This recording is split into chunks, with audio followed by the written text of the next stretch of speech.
I signed that prenup with tears streaming down my face, thinking I was protecting Marcus from my broke family. His mother, Victoria, watched me sign it with this satisfied smile. But 3 months later, when my father's attorney called about my inheritance, that smile disappeared real quick. My name is Aaliyah Parker, and I was a 27-year-old third-grade teacher at Roosevelt Elementary when I fell in love with Marcus Sterling, an investment banker from one of Chicago's most powerful families. His mother, Victoria, a former federal judge, demanded a brutal prenuptial agreement that would leave me with absolutely nothing. Marcus sat there silent while I signed away any claim to their wealth, desperate to prove I wasn't the gold digger they thought I was. What they didn't know was that my quiet father, David, who drove a 15-year-old Honda and lived in a tiny apartment, had been secretly protecting me from a truth that would make their family fortune look like pocket change. And when that truth came out, it didn't just change my life, it destroyed everything they thought they knew about power. Before we dive into this story that changed my entire world, hit that subscribe button and ring that notification bell. Trust me, you're going to want to hear every single detail of what happened when I discovered who I really was. You know how they say love is blind? Well, I learned the hard way that sometimes it's not love that's blind. It's us. It all started 18 months ago when I was grading papers at Cafe Luna on Michigan Avenue, my usual Tuesday afternoon ritual after another long day at Roosevelt Elementary. Teaching third grade in Bronzeville wasn't just a job for me, it was a calling. Every morning I'd wake up in my tiny studio apartment on 47th Street, make coffee in my second-hand Mr. Coffee machine, and drive my 2010 Honda Civic to a school that most people from the North Side would consider challenging. But those people had never seen Jamal's face light up when he finally mastered long division, or watched Maria discover she could read an entire chapter book on her own. That Tuesday afternoon in October, I was sitting at my favorite corner table, my red pen moving across a stack of spelling tests, when this genuine warm laugh made me look up from definitely spelled 6 different creative ways. A man at the table across from me was reading something on his phone, shaking his head with this smile that just drew me in like gravity. He was beautiful in that understated way that takes a moment to fully appreciate. Deep brown eyes that crinkled at the corners when he smiled, dark hair that looked like he'd run his fingers through it, and a perfectly tailored navy suit that probably cost more than I made in 3 months. Everything about him suggested money, but not in that flashy, desperate way. This was quiet wealth, the kind that didn't need to announce itself. "Sorry," he said, noticing me staring. "My buddy just sent me what might be the worst dad joke in recorded human history. I'm talking criminally bad." His voice had this warm quality that made even strangers feel like old friends. I found myself smiling before I could stop myself. "That bad, huh?" I said, closing my red pen. "Now I'm curious. Trust me, you don't want to know. It would permanently damage your faith in humanity's capacity for humor." He had this way of talking that was both playful and intelligent, like he was always thinking 3 steps ahead, but never made you feel like you were behind. When he stood up and walked over to my table, I noticed he moved with the kind of confidence that comes from never having to worry about being unwanted anywhere. "Marcus," he said, extending his hand. "Earlier," I replied, and that handshake lasted just a moment longer than it should have, sending little electric shocks up my arm. "Mind if I sit?" "I promise not to share the dad joke unless you specifically request psychological trauma." For the next 3 hours, we talked like we'd known each other for years. Marcus told me he was an investment banker at Sterling and Associates downtown, one of those firms that managed money for Chicago's elite. But he didn't act like the finance guys you see in movies, all ego and aggressive handshakes. He asked about my students with genuine curiosity, laughed at my stories about 8-year-old playground politics, and seemed fascinated by my world in a way that felt real. When I mentioned Roosevelt Elementary, he didn't get that uncomfortable look most wealthy people got when I talked about teaching in the South Side. Instead, he leaned forward with interest. "That's in Bronzeville, right? I've read about some of the amazing community programs happening in that area. You must have incredible kids there." Most people from his world would have made some comment about giving back or those poor children. But Marcus wanted to hear about Jamal's superhero drawings, Maria's poetry, and the way third graders could turn anything into a mathematical word problem if you challenged them right. "What's the best part about teaching?" he asked as the cafe started filling with the evening crowd. I thought for a moment, watching him actually wait for my answer instead of formulating his next question. Watching them discover they're capable of more than they thought possible. Most of these kids have been told they're behind, or struggling, or disadvantaged. But when they realize they can master something that seemed impossible last week, their whole perspective shifts. They start believing in themselves. Marcus was quiet for a long moment, and I could see something shift in his expression. That's beautiful, Alia, really beautiful. As we gathered our things, I found myself not wanting this conversation to end. There was something about Marcus that felt different, not just the obvious attraction, but a genuine kindness that seemed to come from somewhere deeper than surface charm. "Would you maybe want to continue this conversation over dinner sometime?" he asked, and I could have sworn I saw nervousness flicker across his face. "I'd love that," I said, and meant it completely. Walking to my car that evening, I couldn't stop smiling. But what I didn't know then was that Marcus was already falling in love with an idea of me. The inspiring teacher who needed someone like him to lift her up, to save her from a world he saw as smaller than his own. But what happened over the next 8 months would show me there's a dangerous difference between being loved and being rescued. For the next 8 months, Marcus and I were inseparable in the most wonderful and suffocating way possible. He'd pick me up after school in his gleaming black BMW, arriving just as I was locking up my classroom with arms full of papers to grade and lesson plans to prepare. Those afternoon drives became my favorite part of each day. Marcus genuinely interested in hearing about my students' progress, remembering their names and asking follow-up questions about their individual challenges. I loved watching him on weekends, when he'd roll up the sleeves of his expensive shirts to help me create bulletin boards for my classroom. He'd study each piece of student artwork with the same serious attention he probably gave to financial portfolios, asking about the stories behind Jamal's elaborate superhero comics and Maria's detailed castle drawings. "This kid's got serious architectural instincts," he'd say, carefully tacking up Maria's latest creation. "Look at how she's thinking about proportion and space." During lunch breaks, Marcus would appear at Roosevelt Elementary with coffee from that expensive place near his office, sitting in my tiny classroom while I scarfed down a sandwich between parent phone calls and lesson planning. He'd ask thoughtful questions about my teaching methods, nod seriously when I explained my philosophy about meeting kids where they are rather than where they're supposed to be. But even then, there were signs I chose to ignore because I was so desperately in love with this version of our relationship. When I suggested we grab dinner at Pearl's Place, my favorite soul food restaurant on 75th Street, where Ms. Pearl had been serving the best catfish in Chicago for 30 years, Marcus would get this slightly uncomfortable expression. "You know what? I just discovered this amazing new place in River North," he'd say with that apologetic smile that made forgiveness feel automatic. "Farm to table, incredible reviews. I think you'd really love it." The restaurants Marcus chose were always beautiful. White tablecloths, extensive wine lists, servers who knew him by name. Places where the bill for one dinner could have fed my entire class lunch for a week. I told myself it didn't matter, that he was just excited to share his world with me, but part of me wondered if he was embarrassed by mine. When my teacher friends invited us to happy hour at Murphy's Pub, where we'd gather every Friday to decompress from the week over cheap beer and even cheaper nachos, Marcus always had work events or family obligations that couldn't be moved.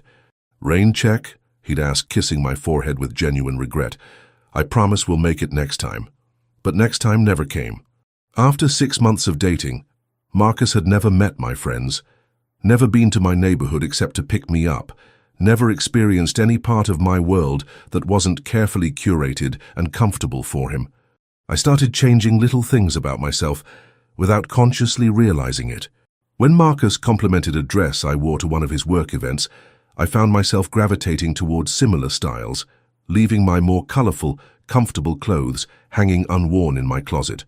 When he mentioned how much he loved my hair when I wore it straightened, I started spending money I didn't have at the salon every 2 weeks. The most telling moment came when Marcus suggested I apply for a position at Lincoln Park Academy, an elite private school where the children of Chicago's wealthy families received the kind of education my Roosevelt kids deserved, but would never get. "The pay is almost double what you're making now," he said, pulling up the job listing on his laptop. "And think about the resources you'd have. Unlimited supplies, small class sizes, parents who are really involved in their kids' education. I love my kids at Roosevelt, I said carefully. They need good teachers. So of course they do. But Aaliyah, you could have such a bigger impact at a place like Lincoln Park. You could really make a difference. As if I wasn't already making a difference. As if the progress Jamal had made in reading, or the confidence Maria had gained in math, or the way shy little Kevin had started participating in class discussions somehow counted less because they happened in a school without marble hallways and endowment funds. But Marcus said it with such genuine conviction, such obvious care for my professional development, that I found myself considering it. Maybe he was right. Maybe I was limiting myself by staying at Roosevelt. Looking back now, I can see how perfectly Marcus was executing a rescue fantasy. He didn't even realize he was living.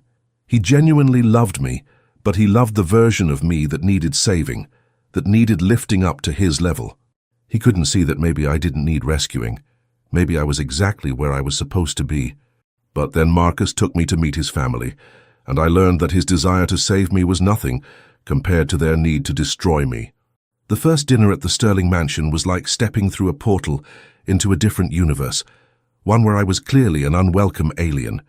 Their house in Winnetka wasn't just big, it was a statement of power, all limestone and manicured gardens, with a circular driveway that could have fit 6 of my Honda Civic with room to spare.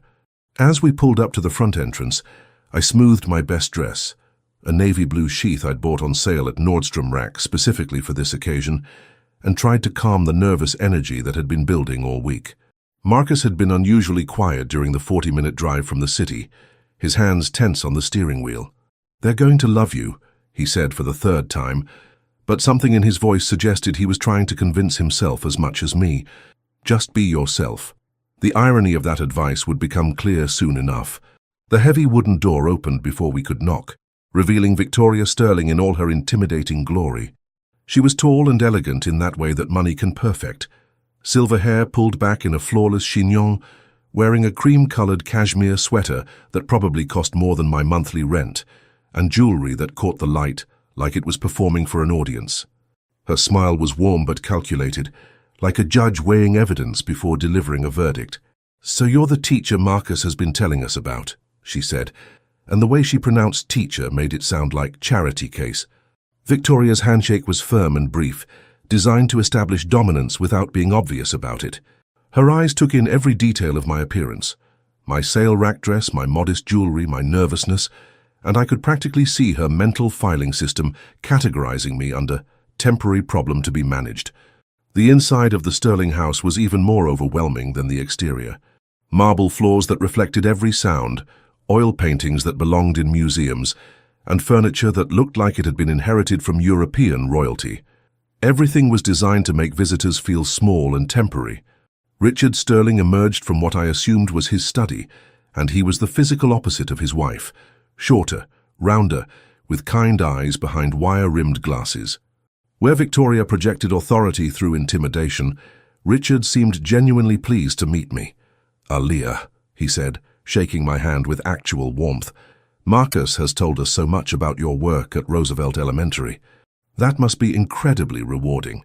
For a moment I felt hopeful, but then I caught Victoria's slight eye roll at her husband's enthusiasm, and I realized that Richard's kindness might be real, but it wouldn't be protective. Dinner was served in a dining room that could have hosted a small wedding.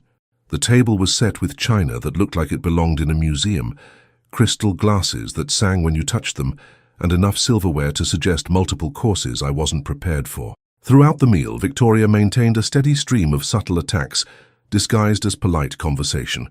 Each comment was carefully crafted to remind me of my place while maintaining plausible deniability. "Teaching must be so fulfilling spiritually," she said, cutting her salmon with surgical precision. "I imagine the hours are wonderful, even if the compensation isn't quite what you'd find in other professions." "Mom," Marcus warned softly, but his tone suggested this was a familiar dance rather than genuine surprise. "Oh, I don't mean anything negative by it, darling. I have tremendous respect for educators. It's just that we all make different choices about how to build our lives, don't we?" I felt heat rise in my cheeks, but kept my voice steady. "I love what I do. Money isn't the most important thing. Victoria's smile sharpened like a blade. Of course not, dear. Though it does provide options, doesn't it? Stability, security, the ability to take care of oneself and one's family. Richard stepped in smoothly, clearly practiced at managing his wife's more aggressive moments. Aaliyah, Marcus mentioned you grew up on the South Side. That must have given you a unique perspective on urban education. My father raised me there after my mother died when I was 5, I said. He taught me that education is the most powerful tool for changing your circumstances. And what does your father do? Victoria asked, her fork pausing mid-air with theatrical interest. He works in technology consulting, I said, using the vague description Dad had always given when people asked about his work. Nothing too exciting. What I didn't know was that Victoria was already building a complete profile in her head. Single father in a modest neighborhood, daughter who became a teacher instead of pursuing something more lucrative. She was constructing a narrative that would justify everything that came next. The most telling moment came when Marcus walked me through their art collection after dinner while his parents had coffee in the sitting room. The hallway was lined with original paintings, each one probably worth more than I'd make in 5 years of teaching. Your parents seem... I searched for the right word. They just need time to get to know you, Marcus said, stopping in front of a landscape that looked suspiciously like a Monet. My mom's always been protective. When my dad first started making serious money, people tried to take advantage. She's learned to be cautious. Cautious of what? Marcus was quiet for a long moment, and I could see him choosing his words carefully. People who might not have the best intentions. I should have asked what he meant. I should have demanded to know if he was questioning my intentions. But I was so desperate to make this work, to prove I belonged in his world, that I just nodded and smiled like his mother's suspicions were perfectly reasonable. Because 3 weeks later, when Marcus proposed in the most romantic way possible, I learned exactly what Victoria Sterling meant by being cautious. The proposal happened on a crisp Saturday morning in November at Millennium Park, right beside the bean sculpture, where we'd had our second official date 8 months earlier. Marcus had been unusually nervous all week, fidgeting with something in his jacket pocket whenever he thought I wasn't looking, taking mysterious phone calls that he'd cut short when I entered the room. I'd started to wonder if he was having second thoughts about our relationship. The dinner with his parents had been 2 weeks earlier, and while Marcus insisted it had gone well, I could feel a subtle shift in his behavior. He was more distant, more careful about what he said, like he was constantly editing himself. But that Saturday morning, as we walked through the park with coffee from our favorite cafe, Marcus suddenly stopped in front of the bean's reflective surface. The early morning light was hitting the sculpture perfectly, creating these amazing distorted reflections of the Chicago skyline, and for a moment, everything felt magical and possible. "Aaliyah," he said, and his voice had this quality I'd never heard before, nervous but determined, like he was about to jump off a cliff and wasn't sure if he could fly. When he dropped to one knee right there on the cold concrete, pulling out a ring box that caught the morning light like it was made of captured stars, I felt my entire world shift on its axis. "Aaliyah Parker," he said, his voice thick with emotion, "you've changed my entire world. You've made me want to be better, to see things differently, to build something beautiful and lasting. Will you marry me?" The ring was absolutely stunning. A classic solitaire that sparkled like it had captured pieces of the sun, set in platinum with small diamonds along the band. It was elegant and timeless, and probably cost more than I made in 8 months. But all I could think about was building a life with this man who'd brought so much joy and possibility into my world. Through happy tears that felt like they came from somewhere deeper than emotion, I said yes.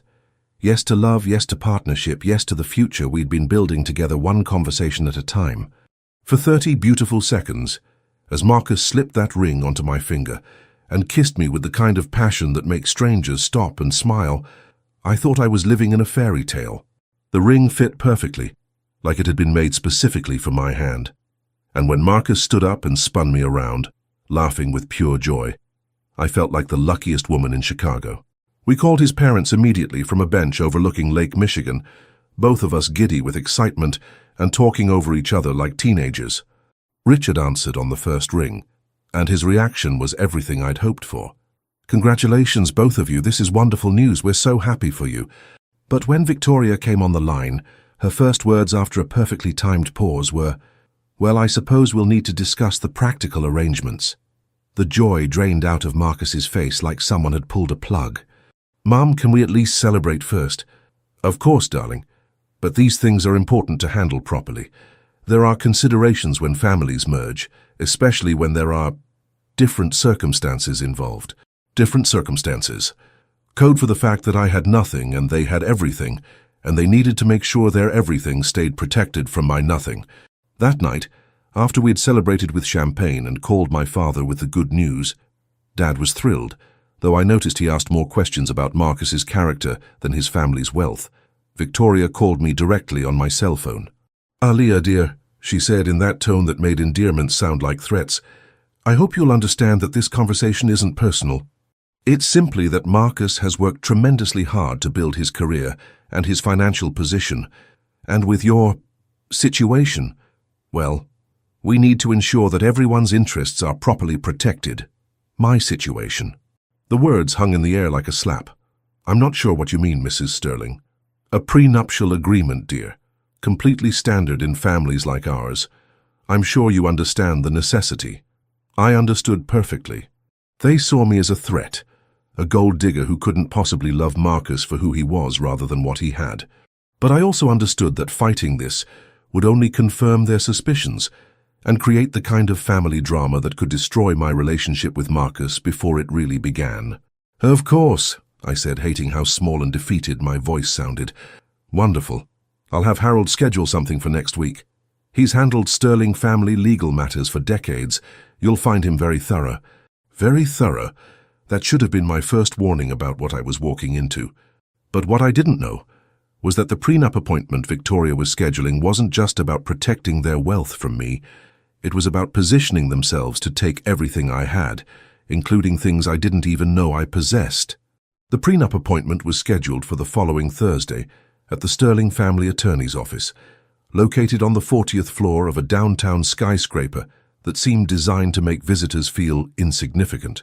The elevator ride up felt endless, my stomach dropping with each floor as Marcus held my hand with fingers that were tense and sweaty. Harold Westbrook, Esquire, was exactly what Central Casting would order for intimidating family lawyer. Silver-haired, expensive suit, and an office with floor-to-ceiling windows that showcased a view of Lake Michigan that probably cost more per month than my annual salary. The walls were lined with law degrees from prestigious universities and photographs of Harold, with various Chicago power brokers going back decades. "Please sit," Harold said, gesturing to two leather chairs positioned across from his massive mahogany desk like defendants facing a judge. "I've prepared the prenuptial agreement based on the Sterling family's standard requirements and Mrs. Sterling's specific instructions regarding this union. This union, not your marriage or your partnership, but a business transaction that needed to be properly managed." The contract was 37 pages of dense legal language that Harold explained with the kind of thorough precision usually reserved for reading someone their last rites. But the basic message was devastatingly simple. I would have no claim to anything Marcus owned, earned, or inherited, no matter how long we were married or what I contributed to our life together. "Section 3 outlines asset separation," Harold said, his voice professionally neutral. "Mr. Sterling's current assets, including his investment portfolio, his shares in Sterling and Associates, and his trust fund distributions, remain entirely separate property. Mrs. Parker would have no claim to these assets under any circumstances." I felt Marcus shift uncomfortably beside me, but he didn't speak. "Section 7 covers future earnings. Mr. Sterling's salary, bonuses, and any business income generated during the marriage remain his separate property. Mrs. Parker's teaching income, while modest, would similarly remain her separate property." The way Harold said "while modest" made it clear exactly how the Sterling family viewed my financial contribution to this marriage. Section 12 addresses spousal support in the event of divorce. Mrs. Parker would receive alimony payments of $2,000 per month for a maximum period of 24 months, provided the marriage lasted at least 2 years. $2,000 a month for 2 years. That wouldn't even cover rent on a decent apartment in Chicago, let alone rebuilding a life after a divorce. But the clause that made my stomach drop was Section 15. In the event that Mrs. Parker brings disrepute to the Sterling family name, damages their reputation in any way, or engages in behavior deemed inappropriate by the family's standards, all provisions of this agreement become null and void, and Mrs. Parker forfeits any claim to support or consideration. What exactly constitutes inappropriate behavior? I asked, finding my voice for the first time since we'd sat down. Harold consulted his notes. The family retains sole discretion in determining what actions might damage their reputation. This could include public disputes, social media posts, legal troubles, or association with individuals or organizations the family deems unsuitable. They were giving themselves the power to cut me off completely for any reason they chose at any time they chose. If I ever disagreed with them publicly, criticized their treatment of me, or failed to meet their undefined standards of appropriate behavior, I'd be left with absolutely nothing. This seems... I started, then caught myself. Saying it seemed unfair or one-sided would probably qualify as inappropriate behavior under their definition. It's quite standard, Harold said smoothly. Wealthy families must protect themselves from various potential complications. Marcus finally spoke, his voice tight. It's just a formality, Aaliyah. It doesn't mean anything. But it meant everything. It meant they saw me as a threat that needed to be contained, a gold digger who required legal barriers to prevent me from accessing what they'd built. It meant that in their minds I was exactly what they expected, a poor black woman looking for a financial upgrade through marriage. More than that, it meant Marcus was willing to sit silently while his family's lawyer explained exactly how powerless they intended to make me in my own marriage. I signed it anyway. I signed it with tears streaming down my face, while Victoria, who had appeared for the final formalities, watched with that satisfied smile that would haunt my dreams for months. She looked like someone who'd just won a game I hadn't even known we were playing. "There now," she said, as Harold notarized the documents. "That's all settled. Now we can focus on planning a beautiful wedding." As if humiliating me was just another item to check off the wedding planning list. But what Victoria Sterling didn't know was that 3 months later, one phone call would prove that she'd been playing chess while I held cards she couldn't even imagine. 3 months into our marriage, life had settled into a routine that felt both wonderful and suffocating, like being wrapped in silk that was slowly tightening around my throat.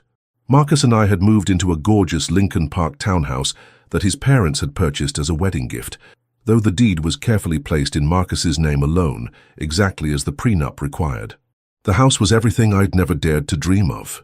3 stories of exposed brick and hardwood floors, a kitchen with granite countertops and appliances that looked like they belonged in a restaurant, and windows that flooded every room with natural light.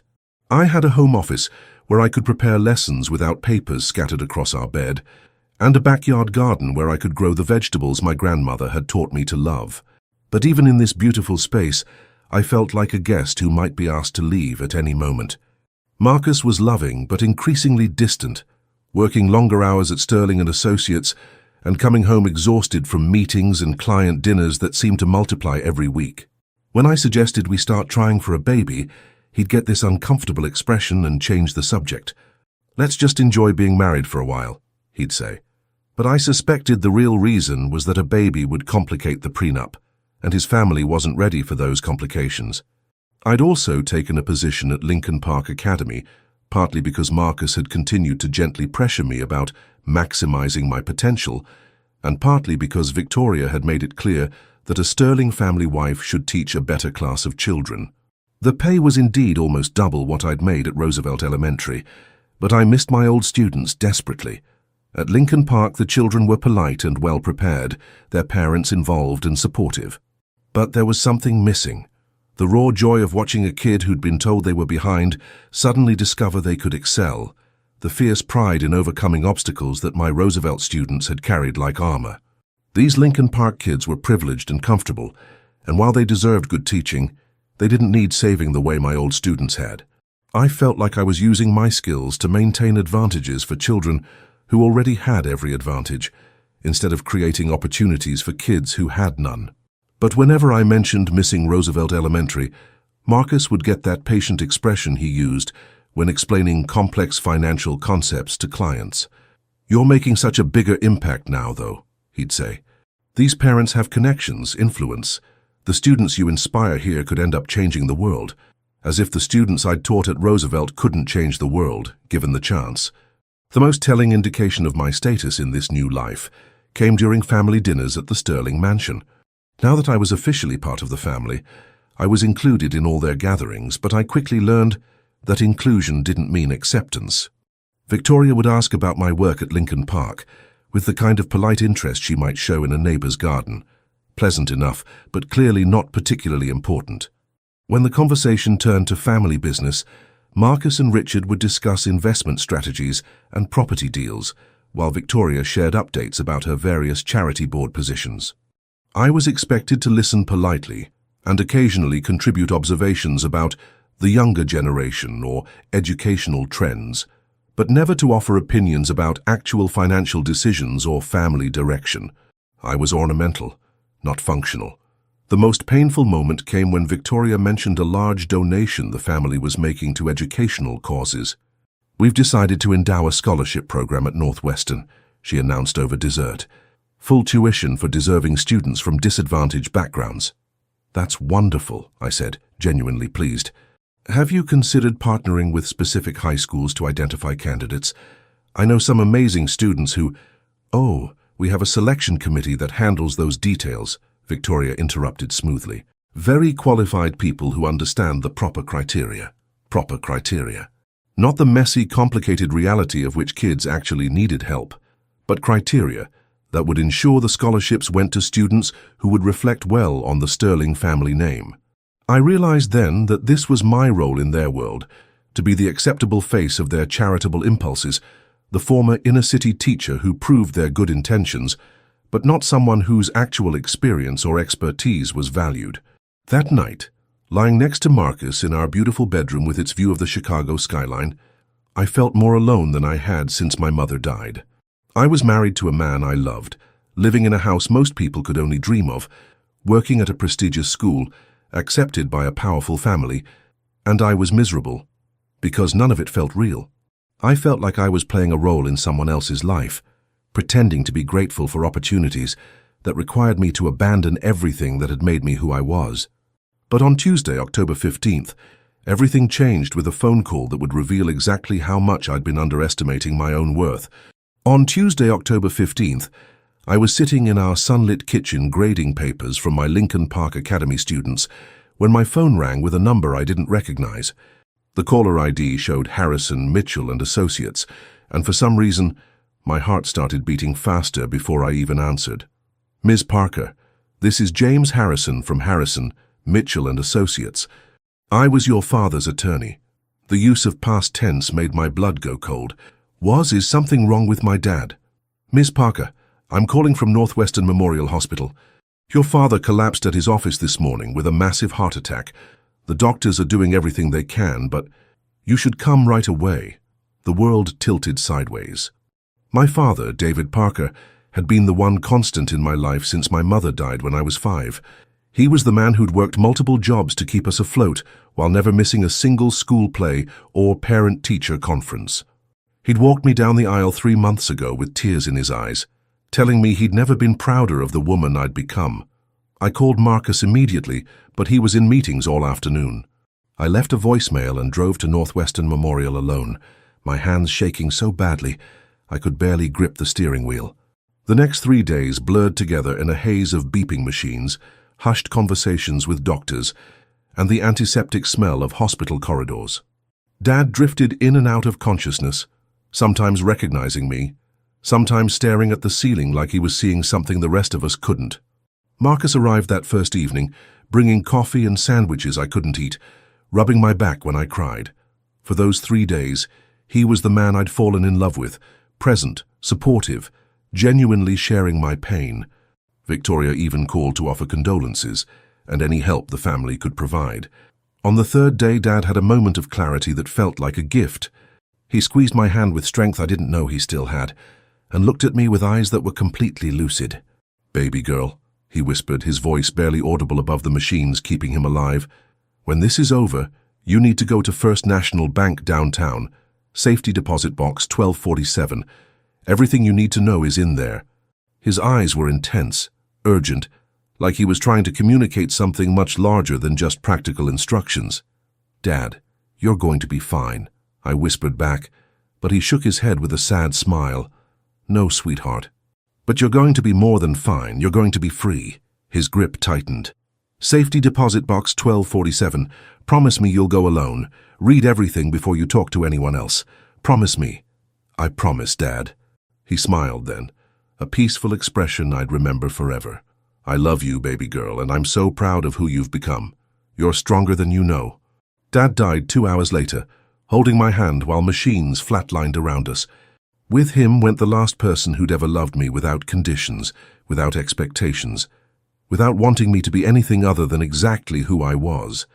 The funeral was small and simple, exactly how Dad would have wanted it.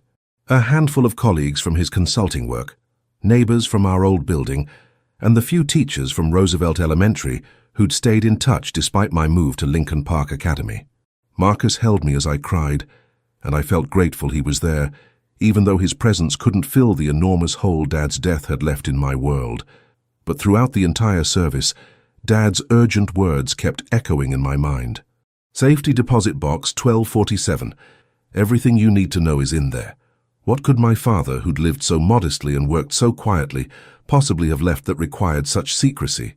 A week later, when I opened that safety deposit box, I discovered that everything I thought I knew about my life, my family, and my own worth was about to be shattered and rebuilt. A week after Dad's funeral, Mr. Harrison called to schedule a meeting about the estate. I almost laughed when he used that word, estate. Dad had driven a 15-year-old Honda Civic with a dent in the passenger door and lived in a tiny one-bedroom apartment on South Cottage Grove. What estate could there possibly be? But I kept my promise and went to First National Bank first, taking a personal day from Lincoln Park Academy.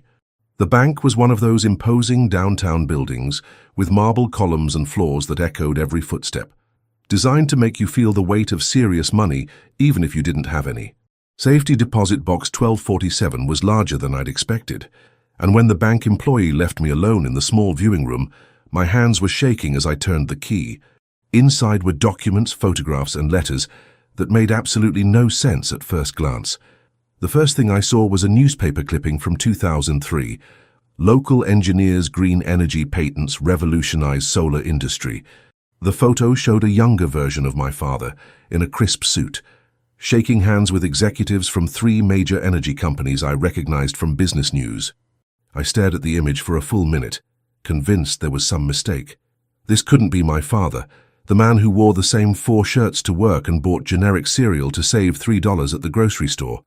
But then I found more articles, each one more stunning than the last. Chicago inventor licenses revolutionary battery technology to global manufacturers. Patent portfolio generates massive royalty stream for local entrepreneur. Quiet genius behind clean energy. Breakthrough prefers to stay out of spotlight. There were technical documents showing patent applications for solar cell efficiency improvements and battery storage systems that I couldn't begin to understand. Stock certificates for companies I'd never heard of. Bank statements showing monthly deposits that made my teaching salary look like pocket change. And photographs, so many photographs of Dad at industry conferences, patent ceremonies, and environmental summits. Pictures of him with people I recognized from Forbes magazine covers and Wall Street Journal articles. My father, my quiet, humble father, who'd raised me alone while working what I thought was some boring office job, had apparently been hobnobbing with the most powerful people in the clean energy industry. The most shocking document was a portfolio summary from Millfield Wealth Management, dated just 6 months before Dad's death. According to this report, David Parker's renewable energy patents were generating over $40 million annually in licensing fees from companies around the world. His investment portfolio, built from years of royalty income, was worth an additional $1 billion. My father was worth $3 billion. I had to read that number 3 times before it sank in.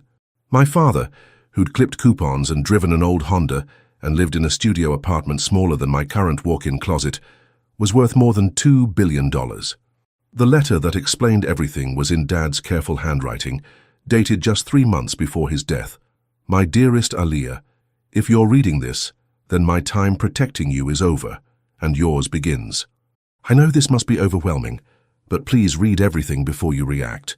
I created those energy patterns because I believe technology should help heal our planet, not just generate profit for a few people.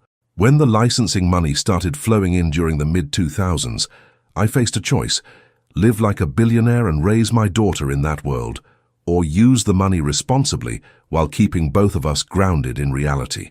I chose to live modestly and give you a normal childhood, free from the complications and dangers that come with this kind of wealth. But I also made this choice for your safety, baby girl. When you become this wealthy, especially as a black man in America, you attract attention, not all of it good. I received threats, extortion attempts, people who wanted to hurt me through the person I loved most, you. So I became David Parker, the consultant, living paycheck to paycheck, driving an old car, keeping you safe by keeping our real situation hidden. Every month, 80% of the royalty income went to scholarships for kids like you, environmental research and educational programs in underserved communities. The money in these accounts represents years of careful investment and conservative living, but it's grown into something that can change not just your life, but thousands of lives. Now you're old enough and strong enough to handle this responsibility. Use it wisely, sweetheart. Use it to make the difference I always knew you would make. And remember, your worth has never had anything to do with this money. You were extraordinary long before you knew any of this existed. All my love, Dad. P.S. I've been having you followed and protected by a security team since you were 16. They're very good at staying invisible, but they're always there. When you're ready to meet them, call the number on the business card in envelope number 3. I sat in that bank vault for 3 hours, reading every document, looking at every photograph, trying to process the complete transformation of everything I thought I knew about my life. My father had been secretly funding educational programs across Chicago, supporting renewable energy research around the world, and donating to environmental causes, all while making sure I never felt different or special because of money he wanted me to earn the right to handle. When I finally gathered the documents and prepared to leave, I was laughing and crying at the same time. Not just because of the money, though $3 billion was certainly life-changing, but because of what this revealed about my father's love and sacrifice. He'd given up a billionaire's lifestyle to give me something more valuable, the knowledge that I could succeed on my own merit, that my achievements belonged to me, and that my worth as a person had nothing to do with my bank account. But as I drove home to tell Marcus about my inheritance, I realized this discovery was about to reveal something equally important about the Sterling family, and what I learned would destroy everything I thought I knew about love, marriage, and who had really needed protection all along. That night, I sat Marcus down in our living room and told him my father had died with significantly more assets than we'd realized. I didn't reveal the full truth, not even close, but I shared enough to test his reaction, to see what kind of man I'd actually married. "How much more?" he asked, and I caught something in his voice that made my stomach tighten. Not concern for my emotional state, not questions about how I was processing this revelation about my father's secret life, but immediate curiosity about numbers and financial implications. "Enough that I'll need to take extended time off to handle the estate," I said carefully, watching his face. "There are multiple investment accounts, some patent royalties I didn't know about, and complex tax situations that require professional management." Marcus leaned forward, his eyes sharpening with interest. "Patent royalties? What kind of patents?" "Green energy technology, solar panel efficiency improvements, and battery storage systems from the early 2000s. "Aaliyah, that could be serious money," he said, and the way he emphasized serious made me feel slightly sick. The renewable energy boom over the past decade has been huge for early patent holders. Some of those licensing deals are worth millions annually. Not how overwhelming this must be for you, or "I'm sorry your father carried this burden alone." Just calculations about profit potential and what this might mean for our lifestyle. "I'm meeting with his wealth management team next week to understand the full scope," I said. "I should come with you," Marcus said immediately. "My family's financial advisors could help coordinate everything. We should probably involve Sterling and Associates in the portfolio management. They have connections with all the major investment houses. We are..." Marcus was already inserting himself and his family into my inheritance. Despite the prenup that explicitly separated our finances, and gave me no claim to sterling family wealth. That's thoughtful, I said, but Dad's existing team seems to have everything well organized. I want to understand what he built before making any major changes. Marcus looked slightly disappointed, but he nodded. Of course. Just remember that managing this kind of wealth requires expertise. We want to make sure you're getting the best possible advice. The next Sunday dinner with the Sterling family was absolutely enlightening. I casually mentioned that I'd discovered Dad had some family assets I hadn't been aware of, and the transformation in their behavior was immediate and nauseating. Victoria, who had barely tolerated my presence for 18 months, suddenly became intensely interested in my well-being. "Oh, my dear, how overwhelming this must be for you," she said with what I'm sure she thought was genuine sympathy. "Managing inherited wealth requires such specialized knowledge. I hope you're getting proper guidance." "What sort of assets are we talking about?" Richard asked with the kind of casual directness that suggested he'd been wondering about this all evening. "Some technology patents that generate licensing income. I'm still learning the details." Victoria's eyebrows raised in what looked like carefully controlled excitement. "How interesting. Patent law can be quite lucrative, especially in emerging industries." Richard was more direct. "If you need recommendations for intellectual property attorneys or wealth management firms, we know several excellent options. This kind of income stream requires very specific expertise to maximize value and minimize tax exposure." But it was Marcus's sister Stephanie who revealed the most about the Sterling family's true nature. After barely speaking to me for the entire year and a half I'd known them, she suddenly appeared at my elbow after dinner, with a warm smile and genuine interest in developing our relationship. "Aaliyah, we should definitely do lunch sometime soon," she said, touching my arm with newfound affection. "I feel terrible that we haven't gotten to know each other better. Family is so important, don't you think?" Family. After 18 months of polite distance and subtle condescension, I was suddenly family the moment I hinted at having assets worth protecting. Over the next week, I dropped more hints to test their reactions further. I mentioned needing to meet with investment advisors and having to understand royalty distribution structures. Each hint was met with increasing offers of help, suggestions for Sterling family financial consultants, and invitations to family business discussions I'd never been included in before. Victoria called me directly on Wednesday evening. "Aaliyah, darling, I've been thinking about your father's patent portfolio. Richard has extensive connections in the intellectual property world that could be tremendously helpful. We're family now. Our resources are your resources. Our resources are your resources. After a prenup designed to ensure their resources would never be my resources, this statement was breathtaking in its hypocrisy. The most telling moment came when Marcus suggested we start looking at larger houses. With your inheritance and my income, we could afford something really spectacular, he said, scrolling through luxury real estate listings on his laptop. Maybe something in Kenwood, or even one of those new developments in the Gold Coast. Your inheritance and my income. Despite the prenup that legally separated our assets, Marcus was already mentally combining my money with his lifestyle plans. I smiled and nodded, playing the role of grateful wife receiving helpful guidance from her financially sophisticated husband and his generous family. But inside I was taking careful notes about who these people really were when they thought I had something they wanted, but they still had no idea what they were really dealing with. What I planned to reveal next would show the Sterling family exactly how much they'd underestimated the woman they'd tried to contain. The following Sunday, I decided it was time for the Sterling family to get their first real taste of what they were dealing with. I'd spent the week in meetings with Dad's wealth management team, learning the intricate details of his financial empire and preparing for this moment. I arrived at dinner with a leather portfolio, nothing too dramatic, just professional enough to suggest I was handling serious business. Throughout the meal, Victoria kept glancing at it with barely concealed curiosity, like a cat watching a mouse that might be hiding something interesting. "How are you managing with all the estate complexities, dear?" she finally asked as we finished our main course, her voice dripping with what she probably thought was motherly concern. "It's been more overwhelming than I expected," I said honestly. "I had no idea Dad was involved in so many different business ventures." Ventures. Richard's fork paused halfway to his mouth, and I could see the dollar signs lighting up behind his eyes. "The patent licensing alone is far more complicated than I imagined.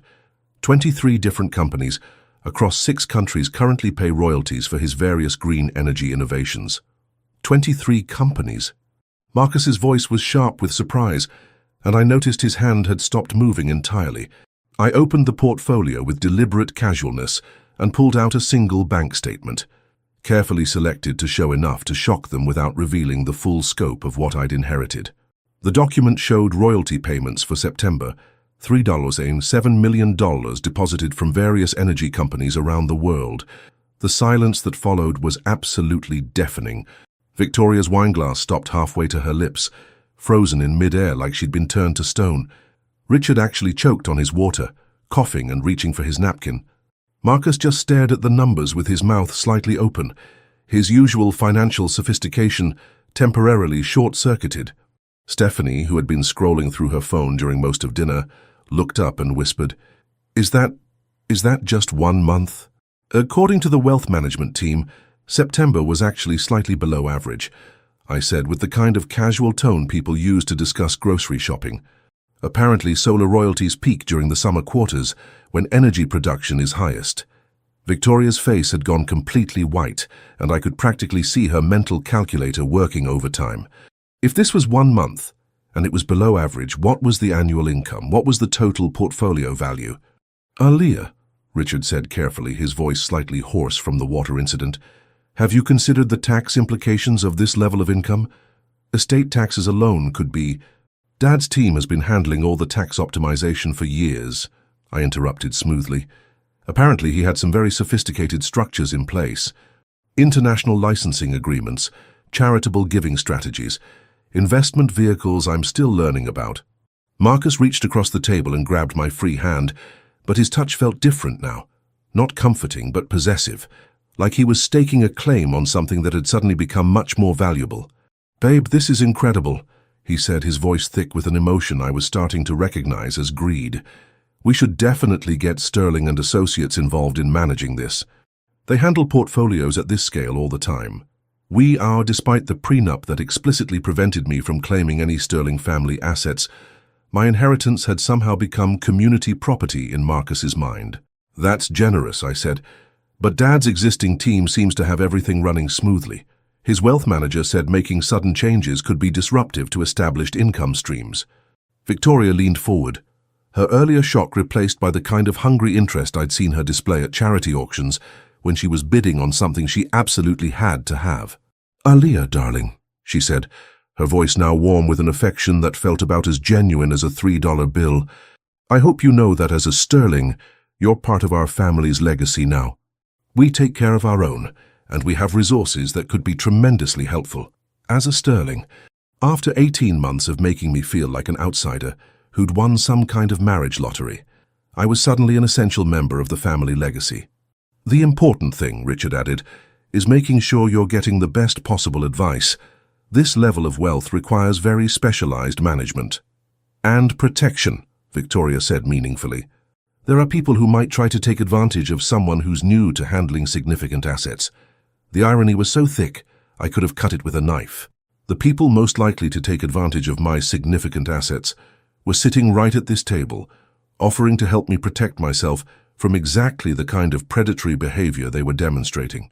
When we left that evening, Victoria walked me to the car with her arm linked through mine in a display of solidarity she'd never shown before.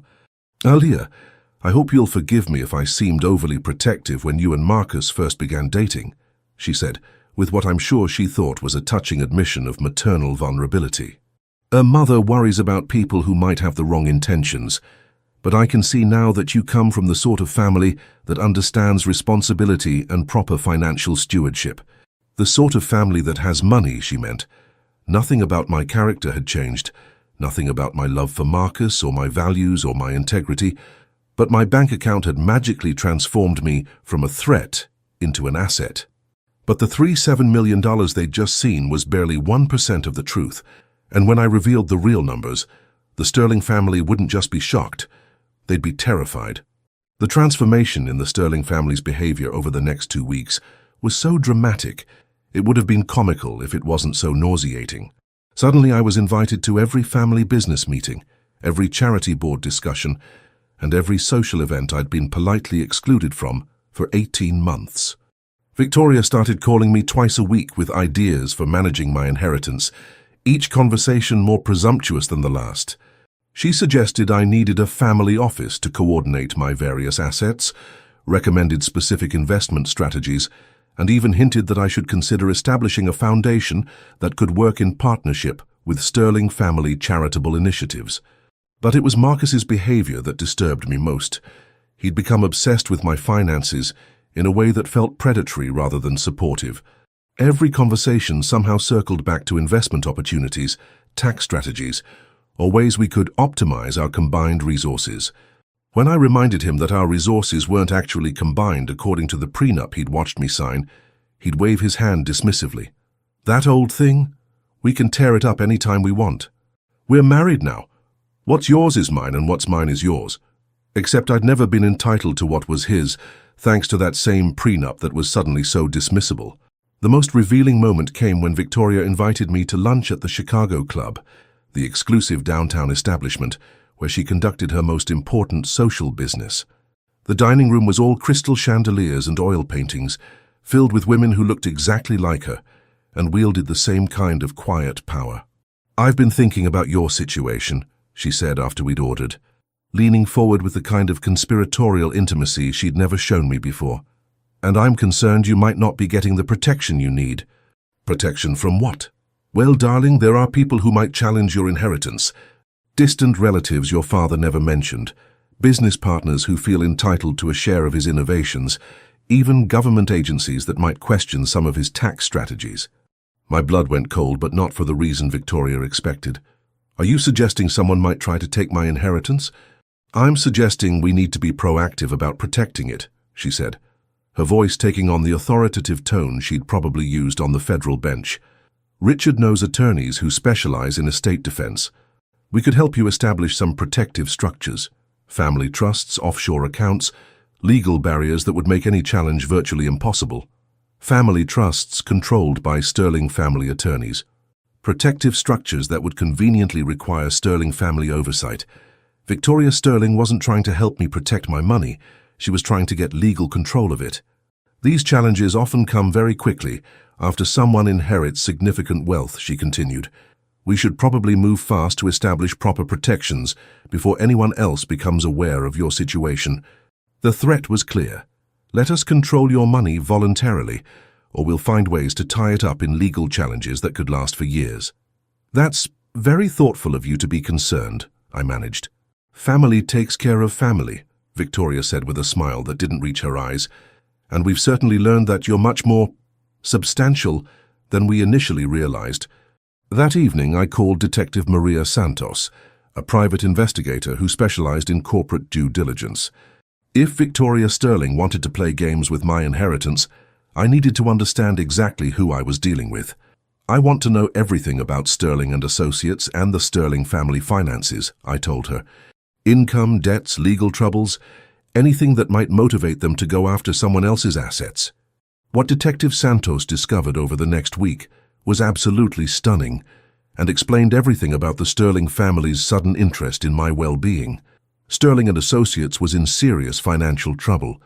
Richard's real estate empire had been devastated by rising interest rates and several major commercial projects that had gone catastrophically over budget. They'd been quietly selling off properties and liquidating investments for the past 8 months, trying to stay ahead of mounting debts. But the real shock was Marcus's personal financial situation. My husband, the successful investment banker who'd swept me off my feet with his BMW and expensive suits, was drowning in debt. Gambling debts from high-stakes poker games, bad investment decisions he'd hidden from his family, personal loans that were coming due with interest rates that could bankrupt him. Marcus Sterling wasn't just broke. He was desperate, and he'd been desperate long before he met me.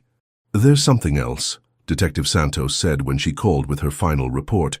"Victoria Sterling has been meeting with a litigation attorney who specializes in challenging inheritance distributions. 3 times in the past 2 weeks. The prenup suddenly made perfect sense in a way that made me feel sick to my stomach. It wasn't just about protecting Sterling family wealth from me. It was about positioning themselves to access my wealth when the opportunity arose.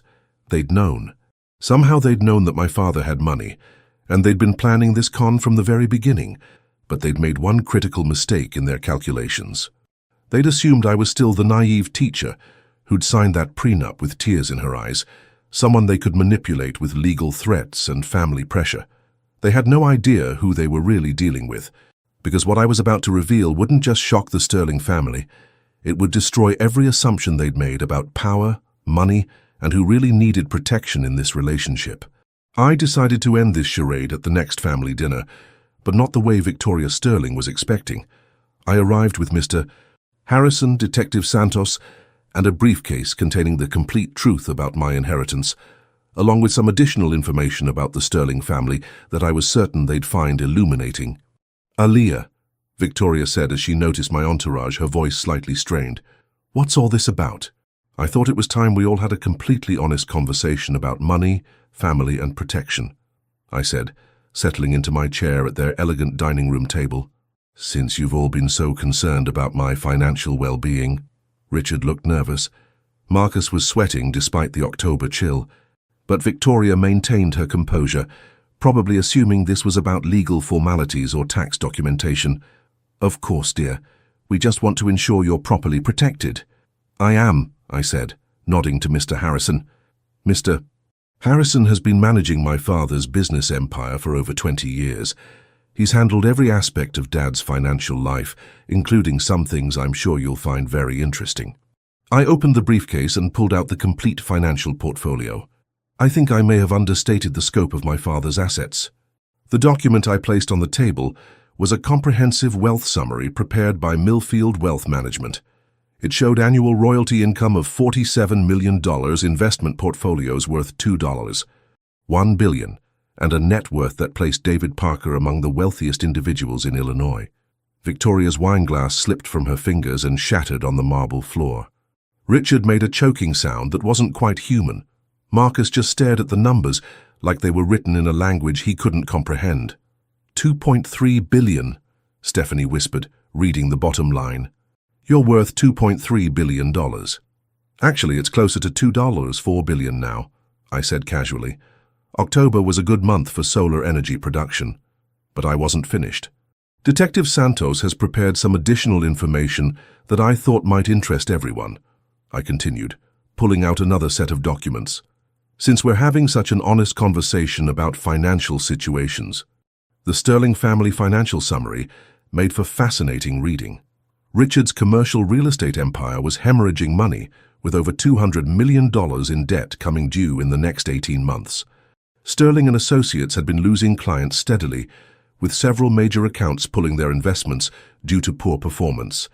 And Marcus, my dear husband Marcus, owed $7 million to various creditors, including some very unpleasant people who didn't typically accept payment plans. "The most interesting discovery," I said, looking directly at Victoria, "was your recent consultation with Williams and Associates about challenging inheritance distributions. Apparently, you've been exploring legal strategies for contesting my father's estate." Victoria's face went from white to gray. "Aaliyah, I can explain—" "Oh, there's no need to explain," I interrupted, because Detective Santos also found something else. My father had a security team that investigated anyone who got close to our family. They've been watching all of you since Marcus and I started dating seriously. I pulled out a thick folder of surveillance reports, financial investigations, and background checks that painted a devastating picture of Sterling family desperation and Marcus's hidden gambling addiction. They knew about your financial troubles, Marcus's debts, and your family's history of using legal intimidation to acquire assets from people who married into families you considered beneath your standards. The silence in that room was absolutely deafening. "But here's what I find most fascinating," I continued, my voice steady despite the adrenaline coursing through my system. "The prenup you insisted I sign, the one designed to protect your wealth from me, actually positioned you perfectly to access mine. No claim to Sterling assets, but full legal standing to influence financial decisions as my husband." Marcus opened his mouth to protest, but I held up my hand. Fortunately, my father was much smarter than any of you realized. Every dollar of my inheritance is held in irrevocable trusts with very specific management requirements. Neither my husband nor his family can access, influence, or redirect those funds in any way. Victoria finally found her voice. Aaliyah, please, you have to understand. I understand perfectly, I said, standing up. I understand that you saw a poor black teacher and assumed I was exactly what you expected. Someone you could manipulate, control, and ultimately exploit. I looked directly at Marcus, feeling my heart break one final time for the man I'd thought I loved. I also understand that you never loved me, Marcus. You loved the idea of rescuing me, of being my savior. But when I no longer needed saving, you started seeing me as a resource to be managed rather than a person to be cherished. I gathered my documents and prepared to leave. The prenup stays in place, I announced. Not because I'm bitter, but because it's perfect protection. It keeps me from claiming anything that belongs to you, and it keeps you from accessing anything that belongs to me.